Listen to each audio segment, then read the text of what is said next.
ही असांजी बाबा असां मेरापुर जा रहिशी आहियूं। मुंहिंजो नालो एजाज़ हुसैन नवाण आहे। ही colony Wattoo colony, combo colony, Lodhi colony जा असां रहिशी आहियूं। ही मुंहिंजो घर आहे साम्हूं सर बिलावल भुट्टो ज़रदारी साहब। हे मुंहिंजो घर आहे। हे मां पंहिंजी भाॼी वठो थो बच्चनि लाइ। हाणे बच्चा मुंहिंजा स्कूल कीअं वञनि? तूं पाण ॿुधाए स्कूल मुंहिंजा बच्चा कीअं वेंदा? हितां जा रहिशी जेका आहिनि असांजा अहलकार आहिनि हुन असांजे लाइ कुझु न कयो आहे। ऐं हीअ असांजा घर ॿुधनि पिया था। असां अपीलूं करे करे थकी चुका आहियूं, सोच करे विया आहियूं पर ॿुधनि ई कोन था सर। असांजा मदद कर बिलावल साहब, बेनज़ीर जो पुटु आहे ऐं असांजे रहनुमा आहीं। असां तोखे वोट ॾिना आहिनि, जो अॼु असांजो तो कमु न कयो असां तोखे कॾहिं बि वोट न ॾींदासीं। बिलावल साहब, नए पाकिस्तान इमरान ख़ान जे पाकिस्तान में असांखे कुझु न मिलियो। असांखे तो में आसरो आहे ऐं तूं असांजे बेनज़ीर जो पुटु आहीं।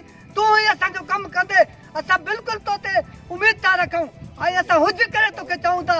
ऐं पाण अची ॾिस हिते त असांजा छा हालत आहे। असांजा बच्चा अंदरि वेठा स्कूल नथा वञी सघनि। हीअ असांजी हालत आहे। भाॼी खणी कपिड़ा उघाड़ा करे असां घर था वञूं। हाणे असां निमाज़ पढ़ूं या ही कपिड़नि गंदल पाणी सां निमाज़ पढ़ंदासीं? गंदा कपिड़नि सां निमाज़ पढ़ूं?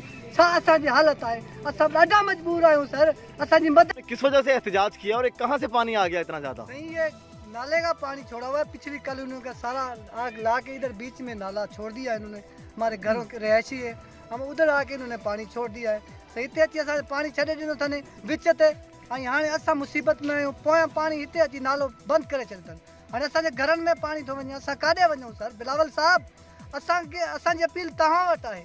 असां तव्हांजा असां कारकुन आहियूं। असां तव्हांखे ज़िंदगी भर वोट ॾींदा रहिया आहियूं।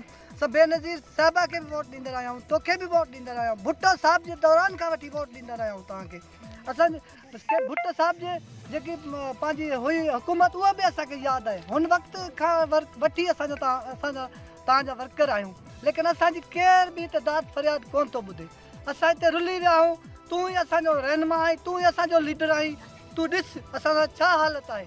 असांजा बच्चा रुली विया, असां पाण रुली विया आहियूं। गंदे पाणी में वेठा आहियूं। डेंगी मच्छर आहे, पंहिंजो किरोना आयल आहे। हे सॼी बबा असांजे मथां आहे। असांजो ग़रीब माण्हू असां पंहिंजा बच्चा था ते हुन दवा वठूं। ख़ुदा तूं अची असांजा हालत ॾिस, असांजा छा हालत आहे। हे इंतिज़ामिया हितां जी नाल आहे।